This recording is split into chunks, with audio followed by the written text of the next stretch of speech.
Hey guys, welcome back to another episode of Mentorship Program. This week we are gonna get into it. I'm gonna give you all the juicy, fucking crazy experience that I had when I went to Tampa Bay, Florida for Ink the Bay.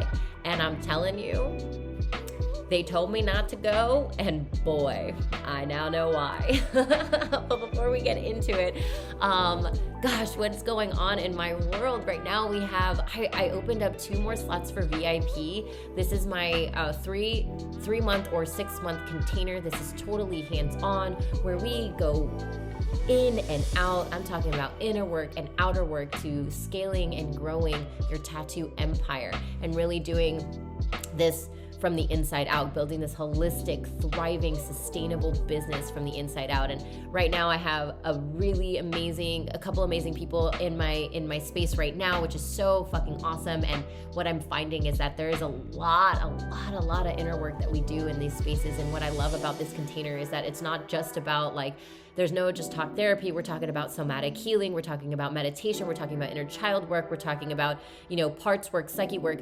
And so these are all the modalities that I use for myself whenever, and you're actually going to hear about it in this episode, but it's all the ones that I actually teach my one-on-ones, and we go through it together, because sometimes together it is just easier to really drop in to what is right and what is source trying to tell you. And this is about growing that connection to that and really growing a tattoo empire of your fucking dreams. And I love this container because we get to know each other on a level of life and business. It's just you, me, and the universe, baby.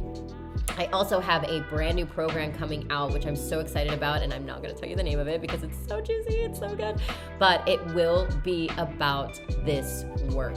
The reason why I'm so obsessed with spirituality is just, it has been the bread and butter as to the reasons why I have been able to build and scale a tattoo empire like this. And again, we're going to be talking about this in this episode on what I mean, because it is about the emotional mastery. It is about the visionary mindset. It is about reprogramming your brain. And when we can do those things, the actual tactics that we have, the actual strategies that we need to do, like the outwardly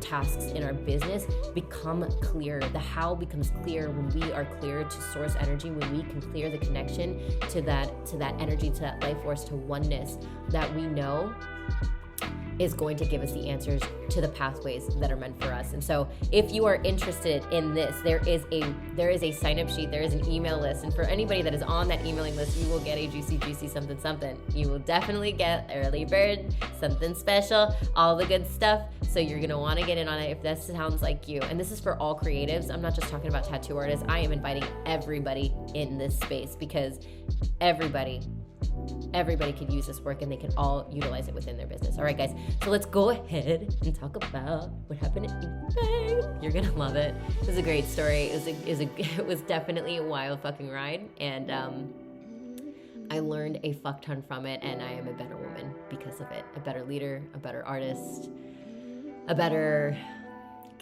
just a better person. I definitely am very proud of myself after this situation. So I can't wait till you drop in on it. But if you love the episode, please do as you do. I love it when you guys put it out there on the stories and you tell me about how you feel about it, and you DM me and you make comments. It really lights me up, and it helps me just to continue on. And this is how we grow organic businesses, is really just by if it really inspires you, send it out, put it out there into the world. And if anybody needs some good healing juju, share it out with them. All right, guys, let's get into the episode. Welcome back to everybody to the Mind of Reese. I'm so glad to be back. Oh my gosh. So I had just, it has been a go for me. I have been on the way to looking for new spaces for my new shop, which is so fucking exciting. And very soon here we're going to be calling in soulmate artists to come work for me, which is so exciting as well. What else am I doing? I just got back from Tampa, which is actually what we're going to be talking about today. My experience with Tampa and my experience with, everything that had happened there, and just all the juice. Oh my gosh, it's going to be a good story. Holy shit. But otherwise than that, I have been in Inkspired Academy, which has been so much fucking fun. Oh my gosh. I'm rewriting the entire thing. And so it's like Inkspired Academy 2.0, because all the things that had gotten me to the point of 1.0 have totally shifted for me. And some of the things have stayed the same, and a lot of but it's just gone into a little bit level of more depth, and I am loving it. So I have not been on really the social media, really. I've just kind of been doing everything on the back end and just really recalibrating to authenticity right now. Lately, I've been feeling a lot about how, and I'm going to get into this story about Ink the Bay, but what I've been noticing is after I've left Ink the Bay is that collectively we are all like calibrating our discernment levels on what is authentic and what isn't authentic. And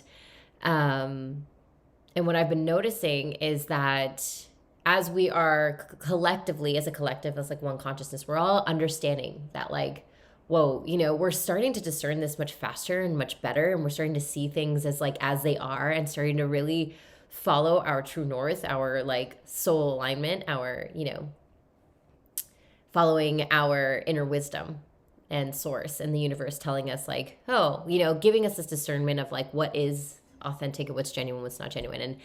And as a collective, as we are picking up on this, we're picking up on it much faster than ever before, is what I'm noticing. And it's a big reason why haven't been on the social medias, because lately I haven't been feeling really like, first off, not really motivated to be on the social medias. I've been on for the last 3 months because I've been launching a bunch, but it's like, but there is something that is really interesting that I'm noticing within myself, and I'm noticing it within my like VIP one-on-one clients, is that there is a level of like, we find inspiration on the social medias, but we're starting to have a hard time finding our own voice. And when we have a hard time finding our own voice and we don't know what is in alignment for us, like it feels a little icky to go in that direction. It's like we have our inspiring people that we have, but that's not who we're meant to be. We're meant to be our own selves. So it's like we find the inspiring people that help us locate the authenticity within ourselves and how we would like to like basically share ourselves with this world, but it still has to be in alignment with ourselves. And so this is really, with this discernment and with this collective calibration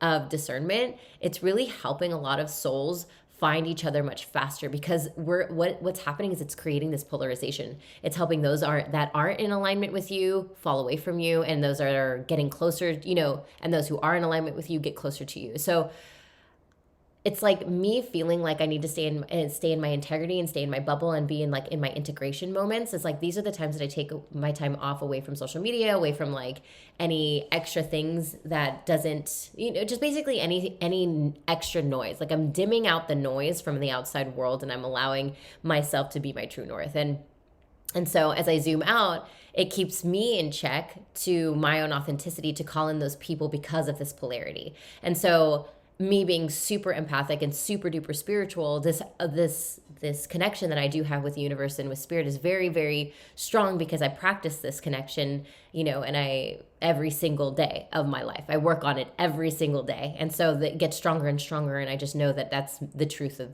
who I am and who I'm meant to become. So with this being said about authenticity and following your true north, and really just understanding the discernment of what's authentic for me and what's not, is actually what really got me into going to Ink the Bay.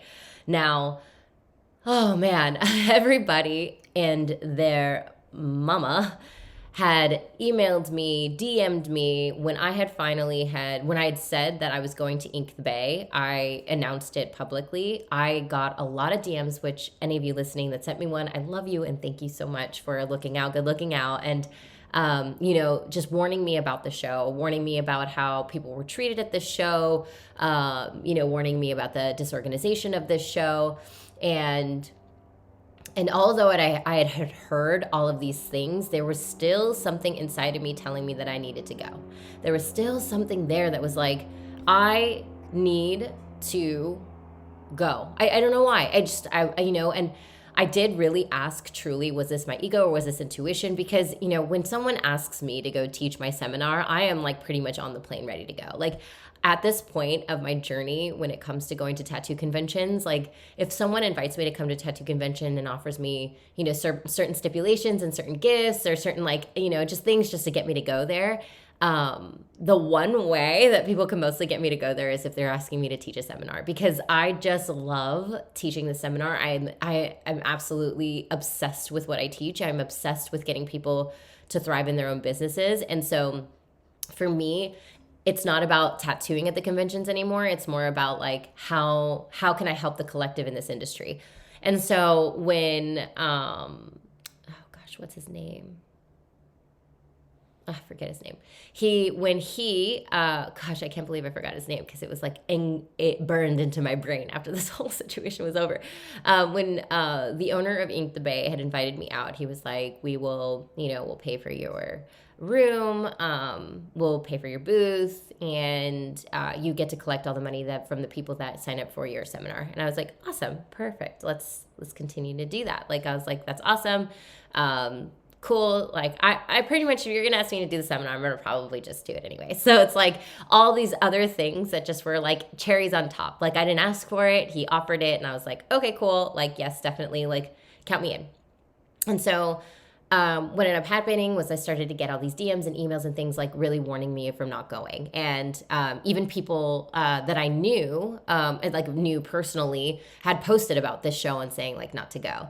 And really, really close friends of mine and really big people in the industry also being like, Reese, do not do it. And I was like, I know this makes no sense to anybody, but I'm still gonna go. And what this ended up doing for me was that not only did I know that the universe was offering me something in kind and what I needed to move through as I went to this convention, but it also like there was a part of me that couldn't quite explain it. And this is where I really love this because it's like I don't need to explain my decisions to anybody. I don't owe anybody an explanation. And although like I love people and thank you so much for like fucking like looking out for a girl and really just looking out for my best interest, it was like there was a part of me that didn't quite understand why, and I felt like I did have to explain myself. I was like, yeah, and there was a part of me that I had to like move through in this beginning part, not even getting to the convention. We'll get to that in a second.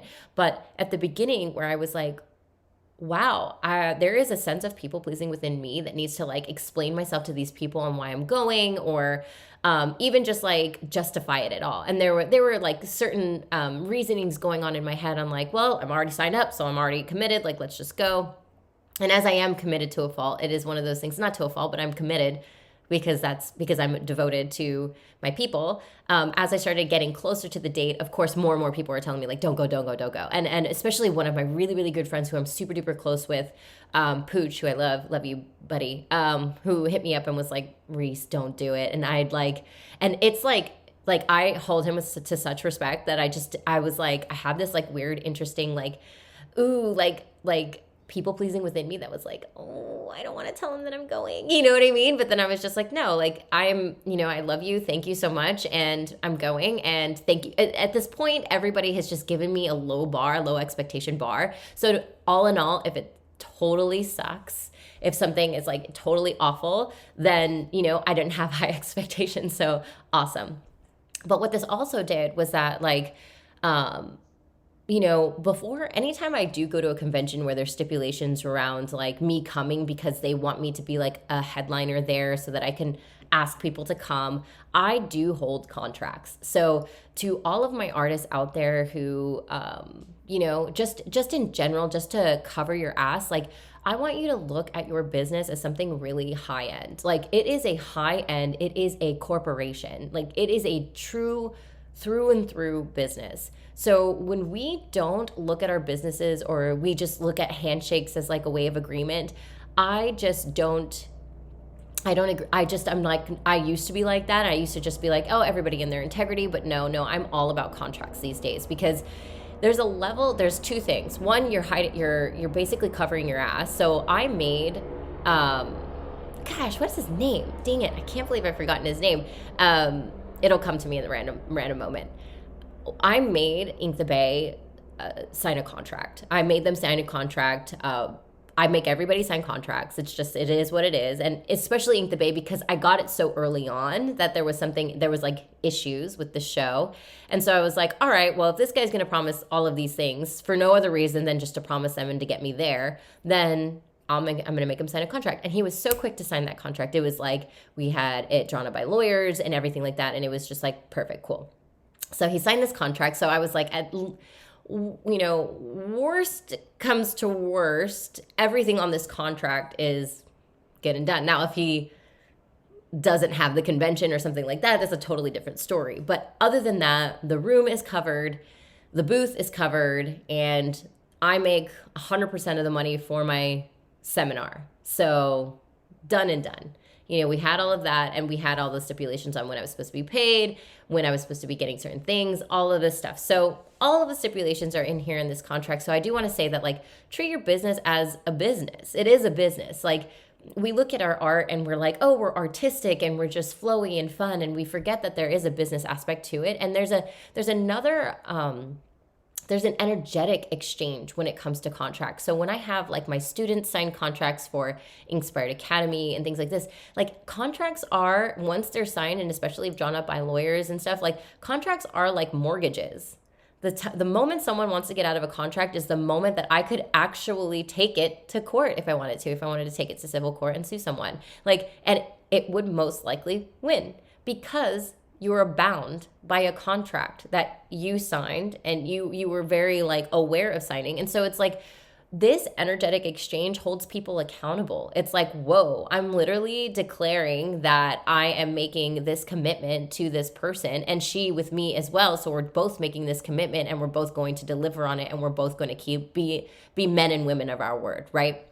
And so for me, that's another reason why I love contracts. It's like, yeah, it's an energetic up-levelment to your own leadership. So if you're not really truly 100% full in, then you shouldn't be doing what you're doing, because you shouldn't be signing that contract, and you should back out like ASAP. Because at the end of the day, any contract that you sign, it is like a mortgage. It is like a mortgage. It's like you're not going to not pay your mortgage.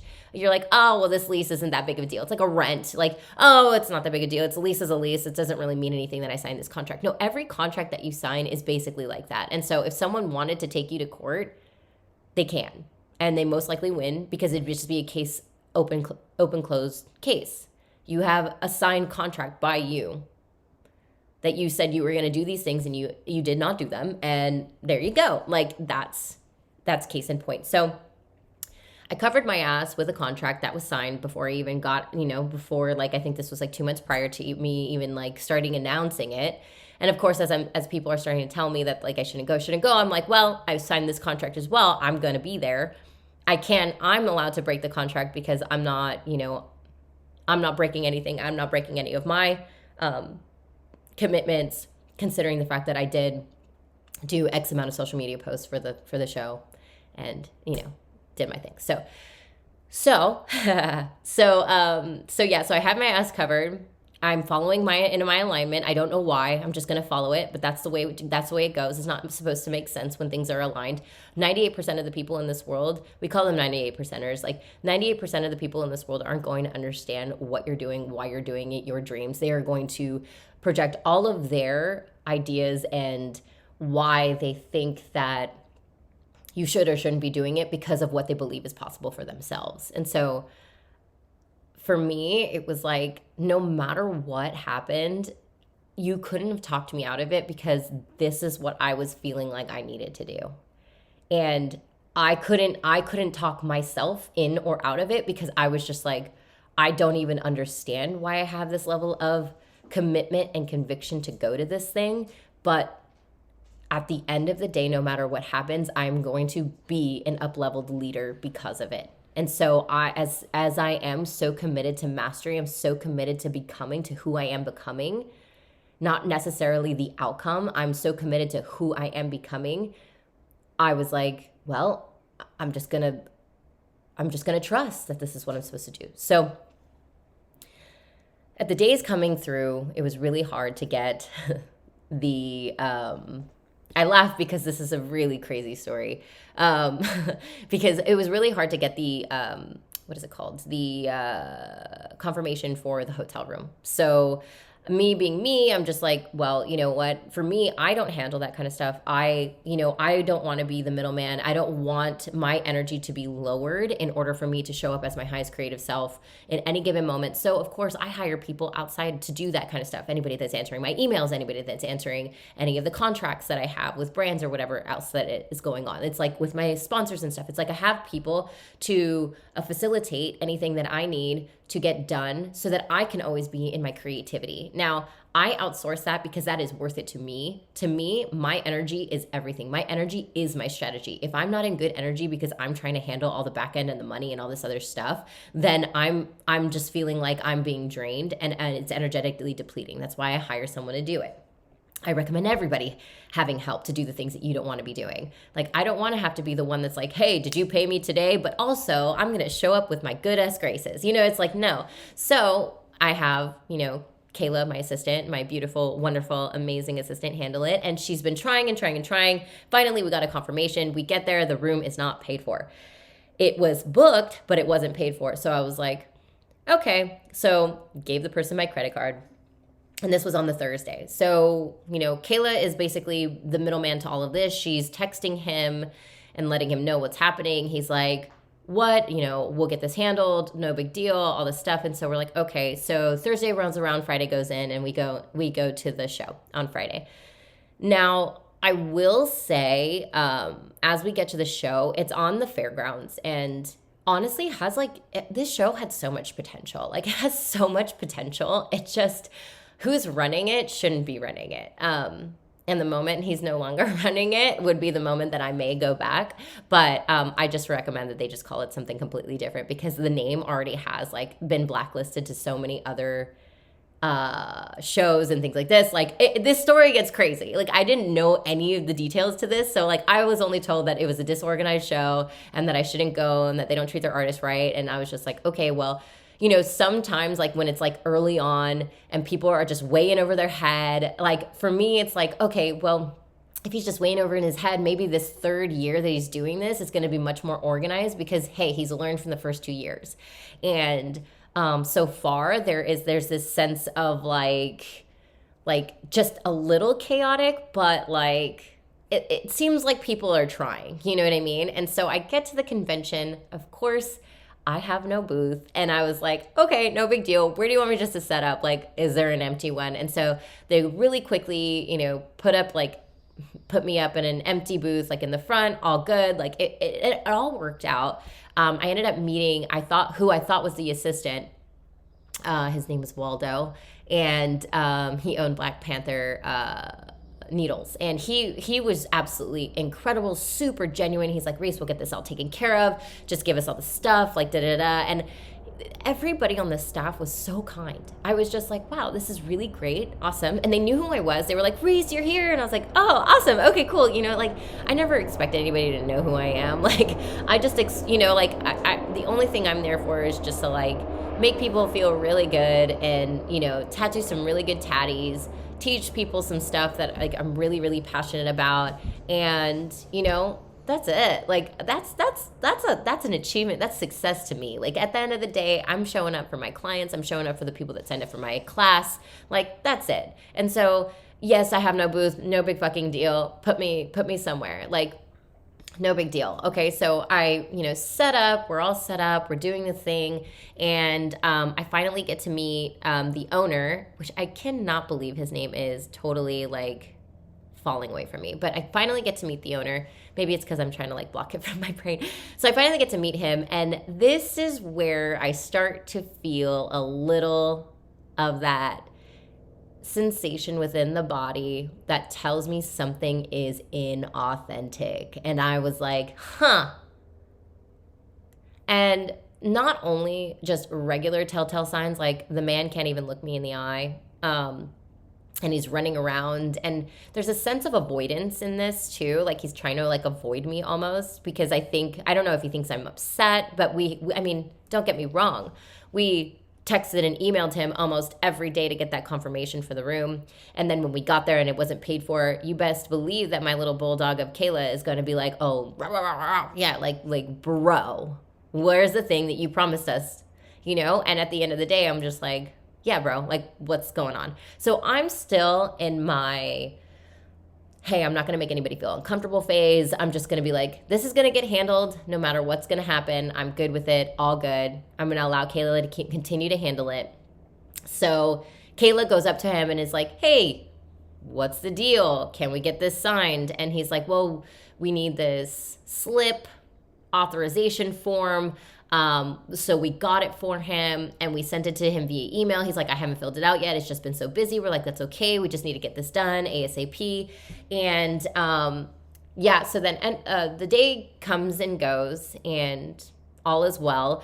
There were a few things that I was just like, to be honest, like I said, this convention was absolutely, it could have had so much potential. I mean, it's on the fairgrounds. They had so many people there. I was like, oh my gosh, no wonder he can't sign this thing.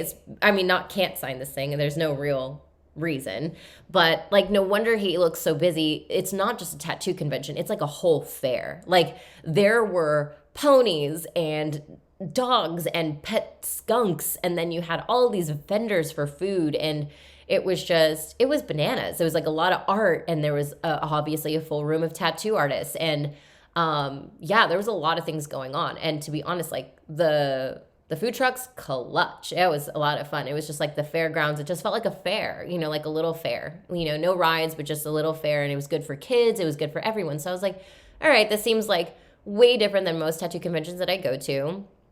It's normally just tattooers. Now it's like we've got all these different things going on. But what I did notice was that I was like, but it's so weird that there's like nobody here. And I was just like, this looks awesome. Like, was this advertised correctly? So marketing, not so much, not so good. So far Friday, I was like, okay, well, maybe it's just because it's Friday, whatever, and everything's just getting organized. There were also people that they were like promised booths and they didn't get them. And I was like,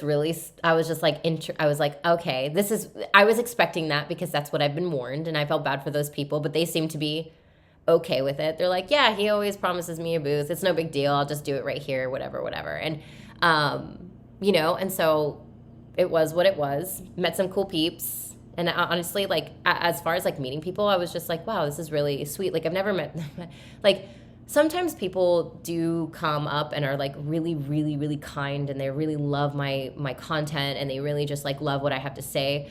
But when Duchess from Black Ink Crew came up to me and was just like it was on another level. I've never had anybody say anything like this, especially from someone that like is already like very well known, because she's been on a television show. So it's like one of those things where I was dumbfounded.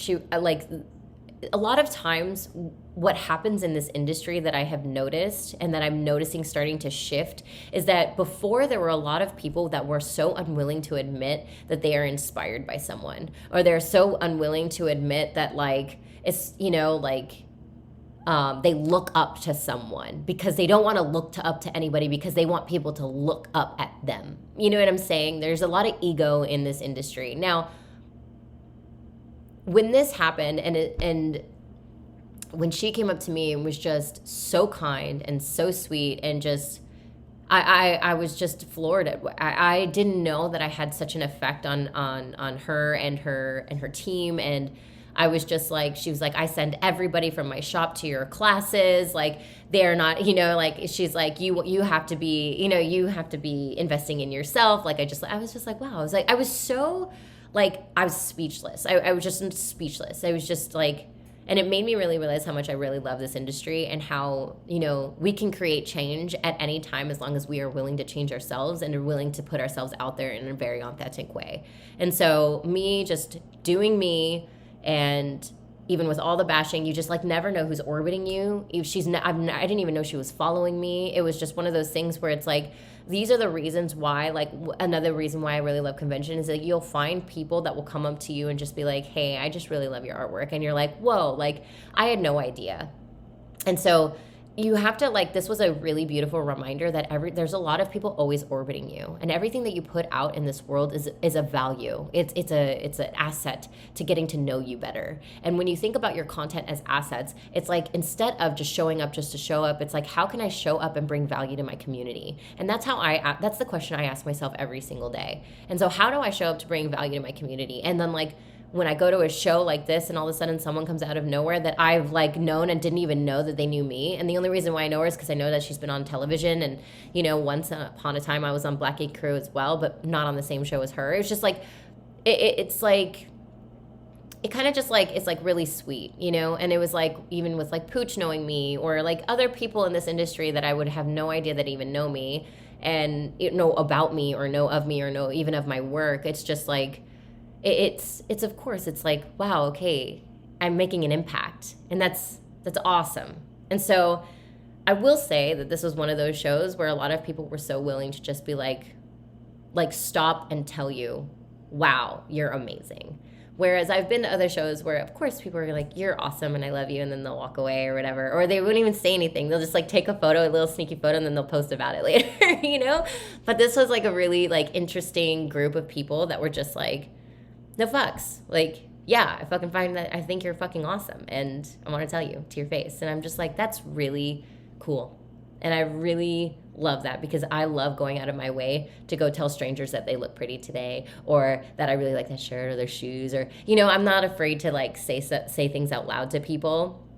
And so it just really was just, like, really kind. And it made me really, really feel good about how much value and how much intention I like to put out into the world. And so that was really wonderful. So that's why I'm like, the show could have been so good. So, but the show was, it's just the show was okay. It was just very disorganized, and it wasn't marketed well. More people should have been tattooing. That's the point. It's like, I've been working, I know how to market, I know how to work a brand in an online space, and that's why I don't need to have walk-ups when I go to these conventions. But if I am the person that owns a convention, my first priority is to make sure that everybody's fucking working. If my artists aren't working, I'm going to figure something out. Like, that's the point of it. So for me, it's like, the artists go so that they can grow their clientele in their hometown if they live in Tampa.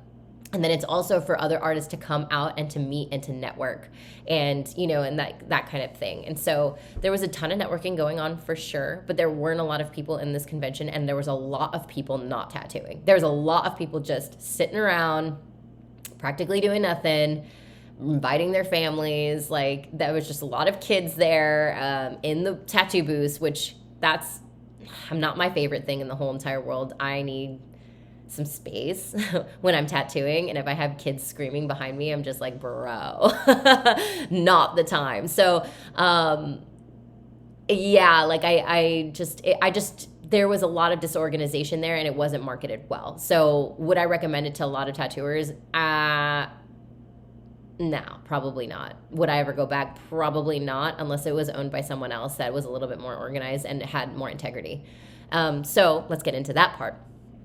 So day goes by, Saturday rolls in, and we are full send mode on Saturday, where I am just like, at this point, I'm getting a little upset, because at this point we're Saturday, and now I'm realizing, since he's been avoiding me all Friday, that and since I already had the intuition telling me that this man doesn't feel like a genuine human being, he doesn't feel like he holds integrity, and he doesn't feel like a man of his word. And so I was just like, okay. And this is where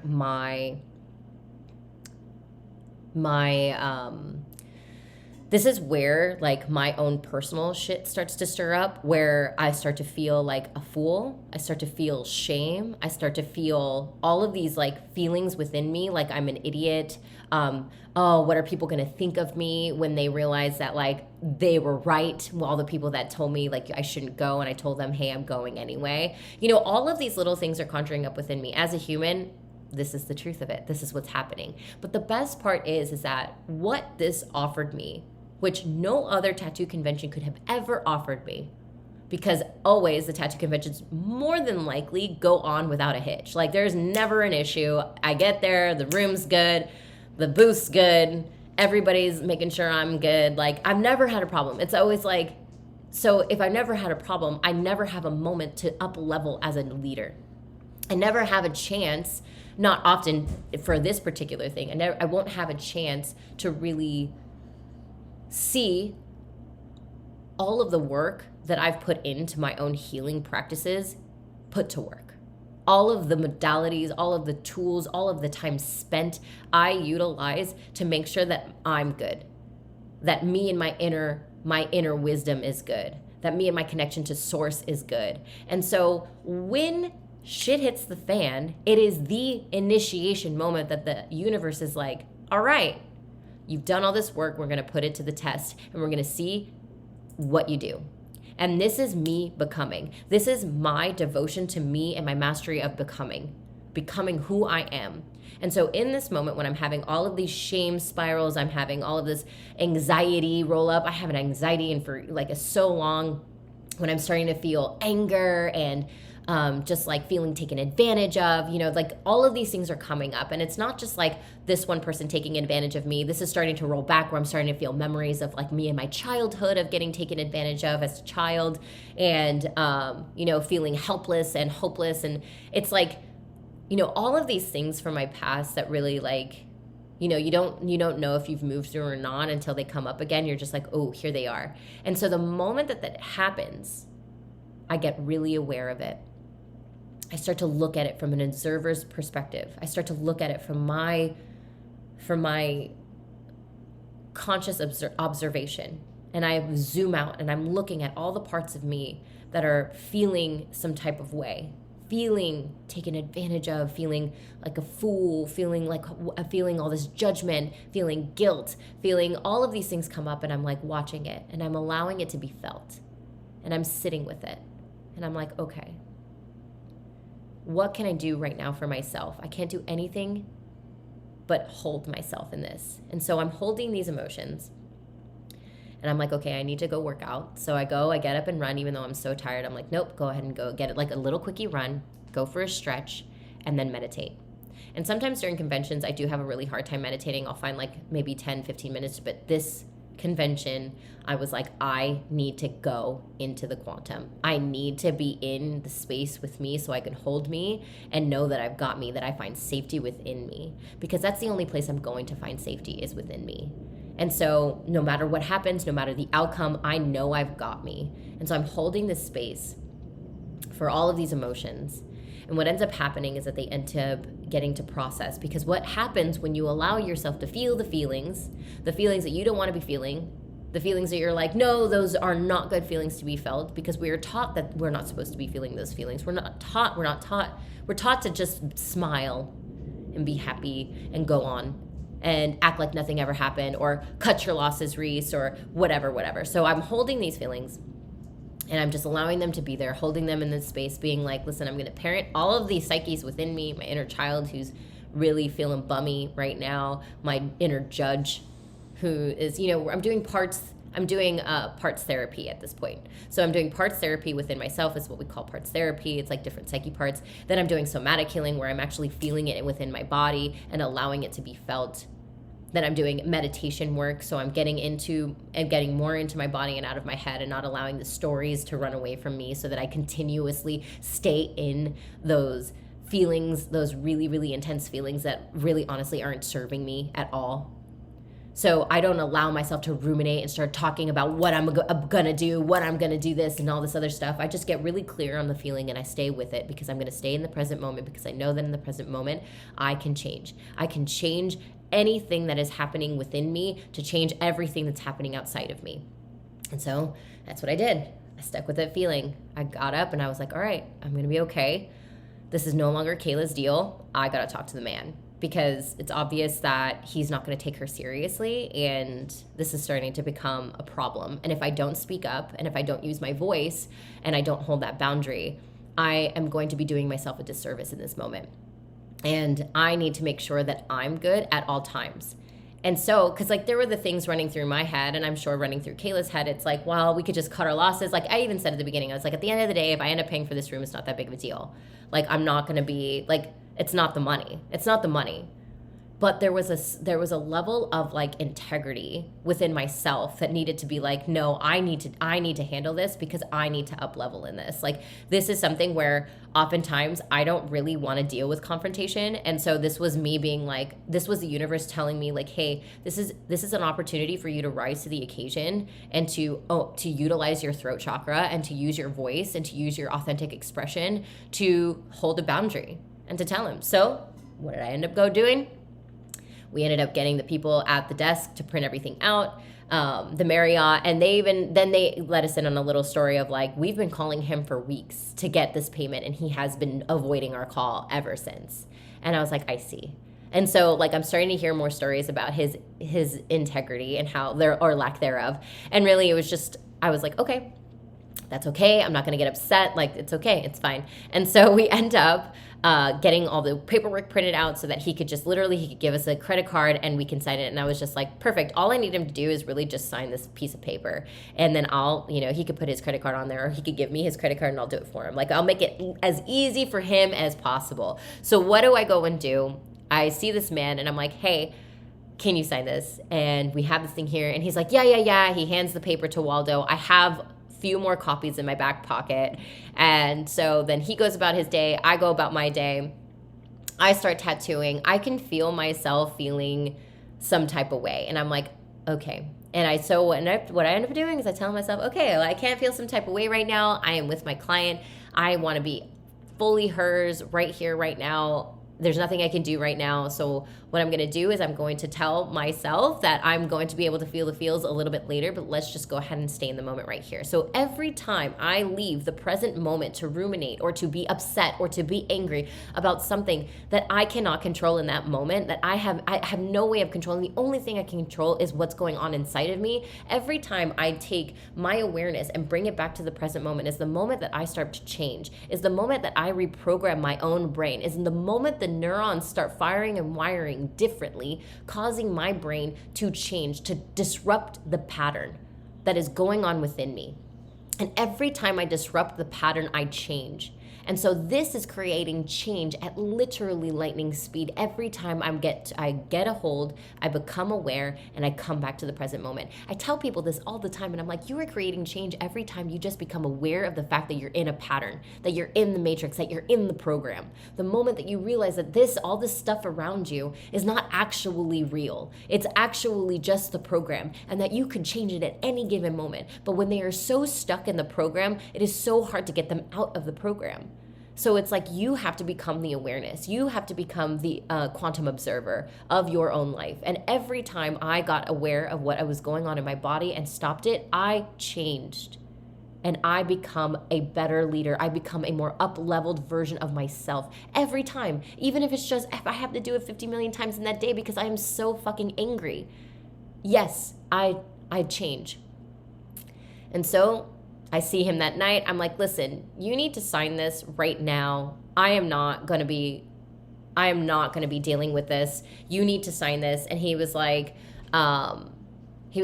okay. He's like, I went there. I they said they needed all of this. And he's just giving me all of these excuses. And he's like, I was like, is the credit card on file over there? And he goes, yeah, it is. But like, here, I'll sign this thing. So he ends up signing it. So I felt, oh my gosh, I was like, wow, Thursday went by, Friday went by, it's Saturday night, thank goodness, finally, I felt like this sense of relief within me. But then I also was like, let's just get there and make sure this actually works. We get there, it doesn't work. Apparently the lady was like, yeah, they told you something wrong. He's not allowed to sign the paper. He has to actually be here to do it. And I was like, well, and I was trying to give him the benefit of the doubt. I was like, so was he here? And they were like, yeah, no, he was here. He paid for his room with a credit card, but he said he had the wrong credit card to pay for yours. And I was like, okay. And there was like this sense of like, I still wanted to give him the benefit of the doubt. There was a part of me that was like, well, at least he showed up. And if he's staying here, then it's like, what are you thinking? You're going to just like walk by me and not notice that like I'm standing there. And so there was a sense of like, maybe it's because I'm female. I'm like a little 5'2" Asian woman, and this is like a 6'4" huge, bulky black man. And so it's just like, I didn't know if there was like the sense of like, well, I can do whatever I want because what is she going to do about it kind of vibe. And so I felt a little of that, but then I also was like, no, you know what? This guy's a coward. Like, he couldn't even look me in the eye. I was like, there's no way. Like, if he's staying here, I was like, there was a moment there that I almost was like, fuck it. I'm not even going to deal with it anymore. I don't want to deal with this anymore. Like, there was a moment there I was just like, I'm going to cut my losses. I'm going to let this go. I'm not going to do it. But there was something inside of me that was like, no, Reese, we need to uphold this. And we need to hold this. And we need to basically go at it until it's over. And so late that night, we text them. We don't get anything back. The next morning, we text Waldo, and Waldo's like, we'll get it handled. I'm so sorry, da-da-da-da. And then we see the owner walk by in the lobby. And I was just like, okay. I was like, hey. And he smiles, and he goes, hey. And then he's like, everything's handled. And I was like, oh. Like in my mind, like it just, that's the vibe I got from him. It's like, okay, cool. So then he walks by, he goes to the elevator. I'm sure he goes to his room. We're done eating breakfast. I go to the front and I asked him, I was like, hey, did he end up handling all that stuff? And they were like, no, we actually have it in the notes that he said to keep your credit card on file. Oh my gosh. When I heard that, I was like, I'm sure the woman on my face, she's like, I'm so sorry. Yeah, he told us to just keep your credit card on file. And I was like, is that right? And there was a moment there that I was like, I looked at Kayla, I was shaking. I was just shaking. I was like, and there was this moment I was like, I was literally about to surrender. I was like, okay, I'm just going to surrender to the fact yep, okay, he got the drop on me. And so I was about to text him and threaten him with my contract because I had no problem. Like at this point, if I was to sue him, I was probably going to do it for everybody else that had an issue with him and probably never said anything. So I was like, yeah, I have no problem suing him. This is easy. Like that for me, like he already had a contract out. He literally disregarded. I even got like statements from everybody. I was like, just let you know, like if this ends up going to a legal thing, like you guys have all these notes on your computer. We're going to need those and all this stuff. So I just like, I'm acting super calm. And I'm about to text him and let him know, like, you're in breach of contract, all this stuff. And then I was like, my whole body screamed, like, nope, you got to do this in person. And I don't like confrontation as like, like as I look, I am very heavily tattooed. You'd think that I'd like confrontation, but honestly, it's not my vibe. Like, I don't want confrontation. I'm actually the kind of person that's like, I'm just going to leave it where it is. And if that was the case, if that felt like intuitively right for me, I would have just been like, no, it's done. And I even asked my own inner wisdom. I asked spirit. I asked the universe. It was like, is this my pride? Is this my pride? Because I don't need my pride right now. Like, I don't need ego trying to tell me what I need to do. And all over my body, I knew it wasn't, because my pride would have been like, no, don't do it, because we don't want to start confrontation. We don't know who this guy is. And having been assaulted by a man before, and so it just like, there was a part of me that was like a little nervous, because the show had the vibe of something like, if something went down and like people started fighting, like nobody was going to give a shit. You know what I mean? Like if people were screaming or whatever, like, you know what I'm talking about, to those of you out there who have ever been to tattoo conventions that were kind of ghetto. It was like, yeah, this just looks like a thing where nobody's going to be helping other people.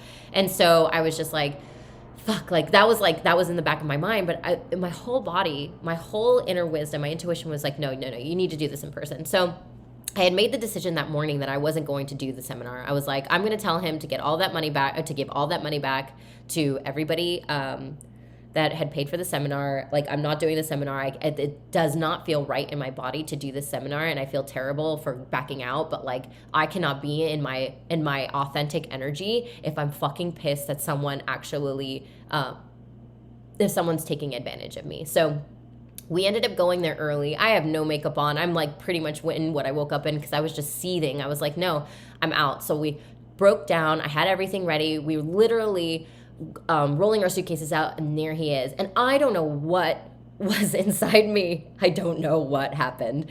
But all I did was I took my 5'2" cute little Asian booty over there looked up at this man, and I said, "You are out of integrity. You are such a coward."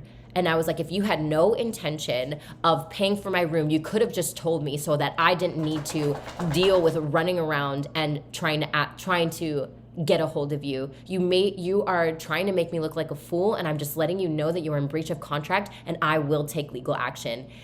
I have never seen a man shake so hard in their fucking pants. Like, I've never seen a man avoid so much eye contact, stutter so much, and walk around and look around like he is a chicken with his head cut off. I was like, oh my God, wow, that was not what I was expecting. I was literally, that was happening in my body. And he was like, oh, come with me. And I was like, no, I'm not going with you anywhere. You are fucking a coward, and I'm fucking done. Like, I'm just letting you know that you owe all those people money from the show. Like, you're so out of integrity. Everybody warned me about this. Like, he's like, what makes you think that I wouldn't pay for this? I was like, because you haven't paid for this. So he's trying to argue with me. And I was like, are you going to tell me that everybody at the Marriott is lying, that you just said that you told them to keep my credit card on file? And he's like, I would never say anything like that, blah, blah, blah. At the end of the day, what ends up happening is he's like, come with me. He takes me to some chick, and she, of course, everybody here who's working for this man, I don't know what drop they had, what drop he had on them, but they were the kindest, most sweetest people, and they looked at me like they knew exactly what I was going through. And so I was just like, okay, what's happening? And they were so kind to me, and they were like, we will figure this out for you. What ends up happening is that the assistant, who I thought was the assistant, was actually the co-owner of this show. His name is Waldo. He is amazing. Black Panther. I'm going to shout him out because he was the one who got it handled. He drove me back to the hotel. He told me the story of how all of this is happening and how they'll never be working again together, and how out of integrity and Weasley this person was, and how he just, just all of the things that I won't say here because it's not my story, but just a lot of more in-depth things that were happening that like made sense as to why this person, should be blacklisted from the tattoo industry, period. And so, like there seems to be like a really like there almost feels like there is like some sort of like like this person that owns the show. It's like almost like he does feel like he like wants to do good, but he overpromises. And it's like when he overpromises with things he does not have, it's like this is where he looks like an idiot, and then this is where he gets in really big trouble, which apparently he has been in. So it's like, yeah, but like, I don't know anything about any of that other stuff. So it's just more so the moral of the story was that, it all ended up getting handled. When I hit him with the breach of contract, that was the moment he really freaked the fuck out.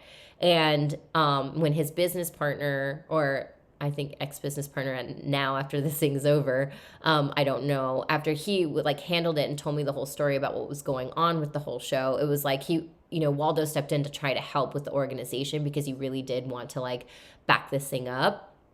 And unfortunately, it didn't quite go as he'd like, unfortunately. So, but he was so kind. He was in integrity. Him and his wife and everybody else that was helpers to him, they were amazing at the show. And if they held a show, I would go to that show and I would promote that show because he was so amazing. And he kept the integrity of a man that didn't have any.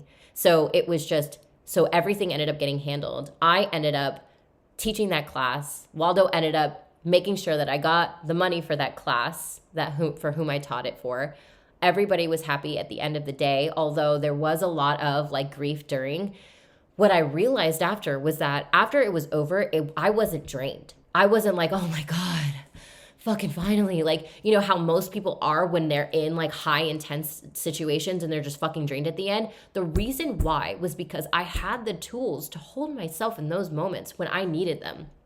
Meditation, somatic healing, parts work. It was like I had all of these tools in my toolkit and my little tool belt to help me walk me through the hard, crunchy shit in the moment when it was hard, when it was like and I could have let my ego run away from me, or I could have let like my inner critic run away from me, or I could have let like my inner child run away from me. Instead, I held my own. I was able to hold a boundary. I also backed myself up in a legality stance so that I can cover my business and my ass just in case anything happens, because that's what we should be doing, because we are a business. That's what we are as tattoo artists. It is a business. So I held myself, which was probably the biggest reason as to why he was freaking out.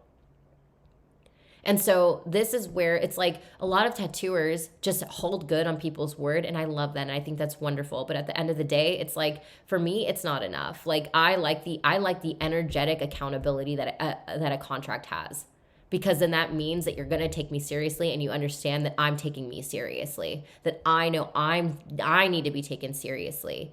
And so that's the up-levelment within my business. So by holding that contract, but also being able to hold myself in these crunchy moments, because all these crunchy moments are always going to happen. Every time I up-level, every time I want to expand, every time I want to scale my business, there's always going to be another level. There's always going to be another fear, scary thing. And if I can't hold myself in that, of course I'm going to stay right where I'm at, because I want to stay comfortable. I don't want to go to the unknown. I don't want to have confrontation. I won't want to do any of that stuff. But now I was able to hold myself, have the confrontation, get everything handled. And whether or not it actually got paid for, I would be proud of myself because of how I held myself through it. And the reason why I wasn't energetically drained at the end of it was because I was able to hold myself in the thick of it. So at the end, I felt fucking fine. I was just like, whoa, that was a trip. Like, holy shit. And we were just able to laugh about it after. And I was cracking myself up after I was done with the seminar. I was like, all right, guys, deuces. Like, mom's going to go get a drink. And I never really drink, but I was just like so happy to go get some dinner and just like enjoy my time there. And actually, I ended up enjoying my time there Friday, Saturday, and Sunday. Like, I was only in the thick of it if I was actually in the conversation with him, or having a conversation with him, or if I had to hold myself whenever I was upset.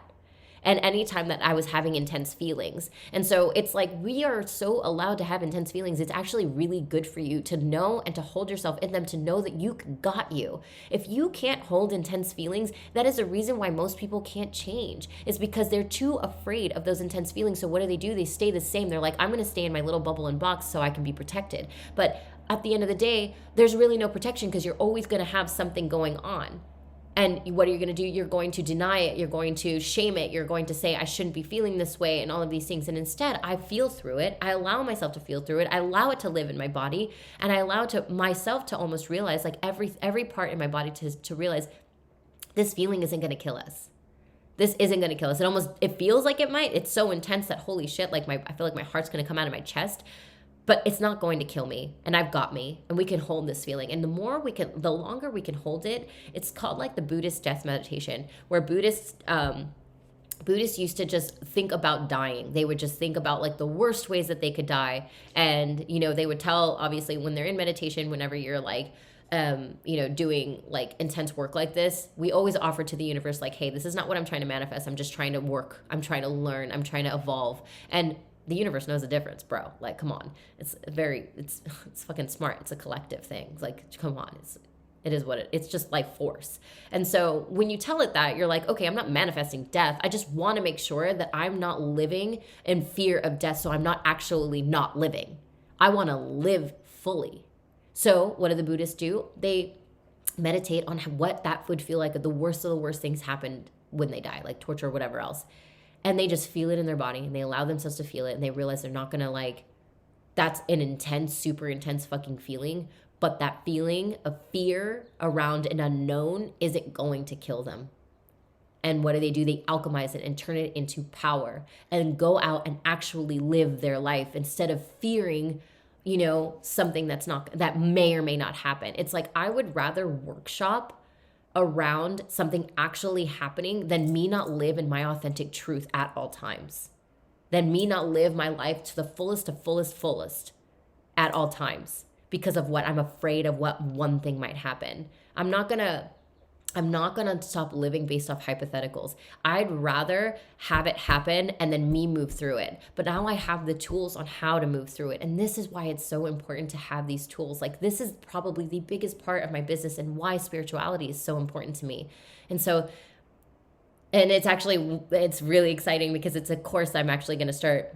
I've already started building around doing this work and around how we do it, and really actually creating a space for everybody to learn how I do it. And so you can really truly become unstoppable, because that's how I felt. I felt fucking unstoppable in that moment and in the entire 3 days. And it didn't deter me from ever wanting not to do something like that again. It actually made me realize like how badass and how like, holy shit, I got me. Like, here is evidence I've created for myself that I find safety within myself. I don't find safety out of anything outside of me. No money, no business, no nothing. Like, I find safety within me, and everything gets created from there. And that means that I can up level at quantum speed.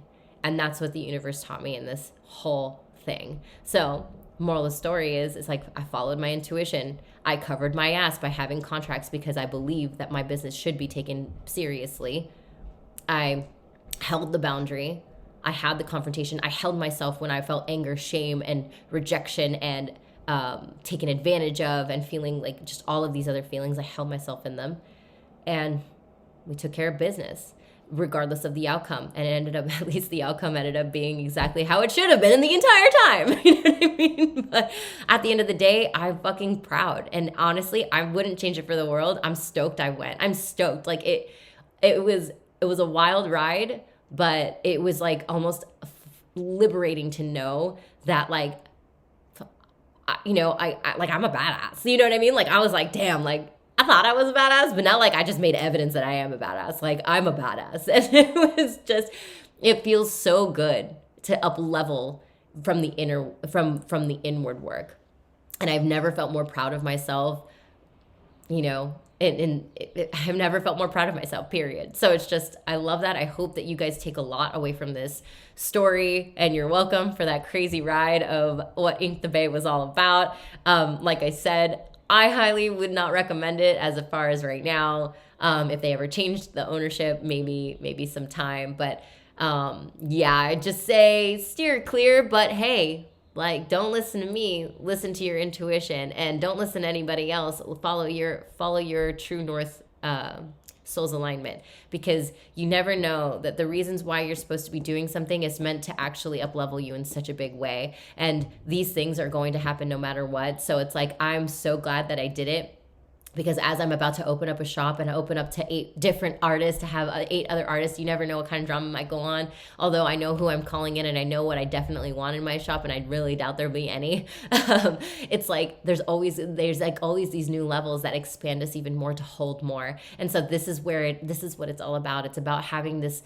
calibration within your body. It's about these initiations that life offer you, and to look at them as like you know, as an up levelment, as an opportunity to up level in your own leadership, in your own business, in your own life, so that you can hold more and do more and be really the example of inspiration that you know that you really want to be.